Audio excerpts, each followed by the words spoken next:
कारी साहब, बहुत सारे लोग ये भी बात करें कि जब अफगानिस्तान से अमेरिकी फ़ौज का इनखला हो जाएगा और जो चीन और अमेरिका के इस वक्त ताल्लुकात हैं उस पर पाकिस्तान ने तो कह दिया कि वो चीन का दोस्त है, उसके बाद अमेरिका को पाकिस्तान की उतनी ज़रूरत नहीं रहेगी, तो पाकिस्तान पर मज़ीद जो पाबंदियाँ हैं वो लगाने का भी खदशा है क्योंकि अमेरिका भारत के ज़्यादा क्लोज हो जाएगा। और इसकी एक मिसाल वो ये दे रहे हैं कि चाइल्ड प्रिवेंशन एक्ट के जो अमरीकी कानून के तहत उन्होंने 2021 की 15 ममालिक की एक लिस्ट जारी की है और उसमें पाकिस्तान को भी शामिल कर दिया है। देखें, अमेरिका अगर यहाँ पर अपनी डिक्टेशन से सूरत हाल को सबोताज कर देता है और वो सिर्फ इंडिया को पेश नज़र रख कर और इंडियन मफादात को पेश नज़र रख कर इंडिया के बारे में बहुत ज़्यादा खुशगुमानियों का शिकार होकर उसको एक इंडस्ट्रियल हब बनाने के तौर पर अगर उसमें नए मौके पैदा करने के लिए हमें सबको अंडरमाइन करके वो करना चाहता है तो अमेरिका जाकर करे, लेकिन हमें अपने इस ब्लॉक को आपको आगे लेकर चलना है।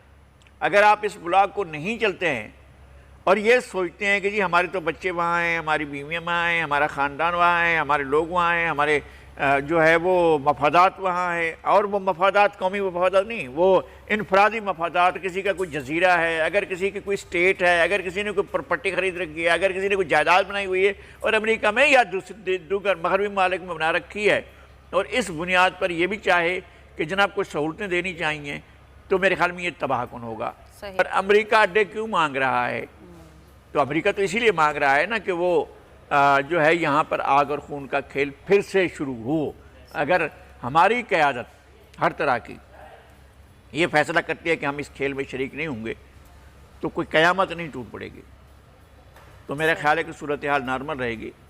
ज़रा ये मेहरबानी की जाए कि ये तमाम चीज़ें जो कही गई हैं इसको पूरा किया जाए। हमारे लिए ये तबाहकुन होगा। हम किसी सूरत में भी अफ़गानिस्तान में या दुनिया के किसी भी हिस्से में हमें एक आलमी साम्राज्य जंग का हिस्सा नहीं बनना चाहिए किसी भी सूरत में। तो आर्मी चीफ ने ये बात तो वाज़ेह कर दी है, वो कहते हैं अफगानिस्तान में हमारा कोई फेवरेट नहीं है और इस बात पे सबने इत्तेफाक किया कि अब अफगानिस्तान में जिसकी भी हुकूमत आएगी पाकिस्तान उसका खैर मकदम करेगा। अब जो शेफ साहब, अब जो प्राइम मिनिस्टर कहना चाह रहे थे, जो उनकी स्पिरिट थी, जो बिटवीन द लाइन्स, वो बिल्कुल ठीक कह रहे थे कि आप हमारी सॉवरेनिटी को वायलेट नहीं कर सकते ड्रोन हमलों से। लेकिन कुछ लोग कह रहे हैं कि ये बड़ी सख्त गुफ्तगू कर दी है इमरान खान ने, इसकी कोई रिपरकशंस आ सकती हैं, अमेरिका से, बरतानिया से आ सकती हैं सर? बिस्मिल्लाहिर्रहमानिर्रहीम जी, बिल्कुल ये जो हम इस्तेमाल करते हैं ज़बान, इसमें हमें जिसको मुखातिब कर रहे हैं उसको ज़हन में रखना चाहिए कि वो एक सुपर पावर है और हमारे चाहने ना चाहने के बगैर भी वो अपना एक इन्फ्लुएंस रखते हैं दुनिया में। उनके रिएक्शंस मुख्तलिफ शक्लों में आ सकते हैं जो शायद हमें अंदाजा भी ना हो सका, और वो फिर मुल्क के लिए मसाइल पैदा होते हैं। ये दलेरी या इस तरह की गुफ्तगू वो बिल्कुल मुल्क में तो बड़ी अप्रिशिएट होती है, तालियां बजती हैं, लोग सराहते हैं, ट्विटर पर ट्रेंड बन जाता है। लेकिन ये सारी चीज़ें डिप्लोमेटिक तरीके से, एक फिनेस के साथ, एक टेक्टफुल तरीके से ये कन्वे करनी चाहिए। मतलब वही होगा। लेकिन जैसे अभी मैं इस चीज़ से इत्तफाक नहीं करता जो प्राइम मिनिस्टर ने एक इंटरव्यू में कहा कि एब्सोल्युटली नॉट। आप बिल्कुल यही चीज़ कन्वे कर सकते थे। आप कह सकते थे कि जनाब हमारे मुल्क में पाकिस्तान के अवाम नहीं चाहते कि किसी को बेसिस दिया जाए। आप अगर ये एब्सोल्युटली नॉट कहते हैं तो इससे आपकी एरोगेंस नजर आती है। ये चीज पार्लियामेंट में डिबेट हो तो पार्लियामेंट अगर कहे कि जी नहीं देने तो वो बात कुछ और है। अगर एक इंडिविजुअल, एक लीडर इतने अथॉरिटेटिव तरीके से कहे तो वो उसकी ईगो हर्ट होती है जिसको आप मुखातिब कर रहे हैं। अच्छा जनरल साहब, सॉरी फॉर इंटरप्शन। अब ये जो आप बिल्कुल ठीक फरमा रहे हैं आप, लेकिन इमरान खान साहब के बारे में लोग कहते हैं, जो उनके फॉलोअर्स हैं उनको पसंद करते हैं कि जी वो बड़ा साफ गो आदमी है, उसका चूंकि कोई बैगेज नहीं है, वो डरता नहीं है, उसको कोई परवाह नहीं है, लिहाजा जो उसके दिल में आएगा वो कह देता है। अब ये उनकी अपनी एक लोग कहते हैं ये उनकी स्ट्रेंथ है, उनकी पॉजिटिव साइड है। नहीं, ये इस तरह नहीं। देखिए बात ये है, असल चीज क्या है? असल है फैसला। फैसला क्या है? फैसला ये है कि आपने बेसिस नहीं दे। सही है। क्या ये बोल्ड फैसला नहीं है?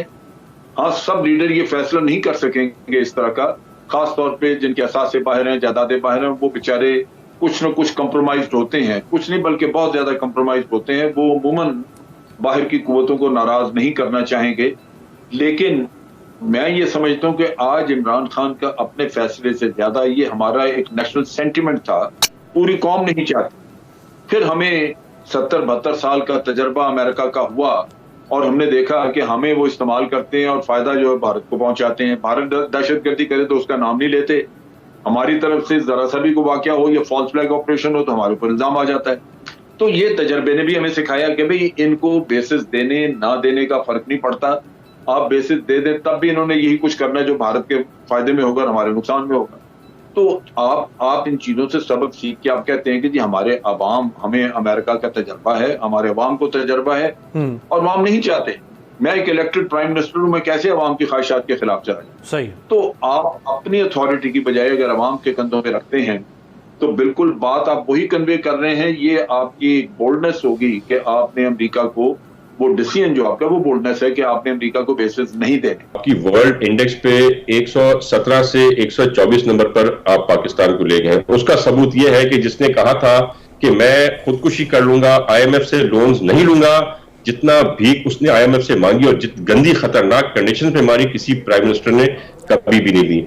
और वही जो कहता था एमनेस्टी चोर लेते हैं और डाकुओं को मिलती है, तो एमनेस्टी ली इमरान खान ने और जो जबान इस्तेमाल की उसने उस जमाने में डाकू के लिए, तो मुझे बड़े दुख से कहना पड़ता है उनकी बहन ने वो अरबों रुपए एमनेस्टी के थ्रू वाइट कर दी, जो उसने डिक्लेयर किया कि मैंने कपड़े सी के बनाए हैं। तो अवाम के सामने मेरे ख्याल से इससे ज्यादा किसी चीज की जरूरत नहीं है। वो देख चुके हैं, वो समझ चुके हैं कि इनका मकसद ही आके और माल कमाना था। आपने देखा है आजकल जो इनके स्कैंडल्स चल रहे हैं, चाहे शुगर स्कैंडल हो, इनका वीट स्कैंडल हो, इनकी मेडिसिन माफिया हो, तो हर तरफ से इन लोगों ने करप्शन की इंतहा कर दी है। मालम जब्बा हो, इनका जो है बीआरटी आपने देखा कितने में बनना था और कितने में प्राइस एस्केलेट करके ले गए। एक अनबिलीवेबल जंप था उसके अंदर। इनके जो आजकल रोड्स के स्कैंडल्स चल रहे हैं वो भी आपके सामने, हेरिंग रोड में क्या हुआ, किसने माल कमाया, माल कमा के कोई बाहर चला गया फिर वापस भी आ गया। तो all this is in front of the people. यही वजह है कि पीटीआई आज 13 में से 12 इलेक्शन हार के बैठी हुई है और उसके जो खिलाफ है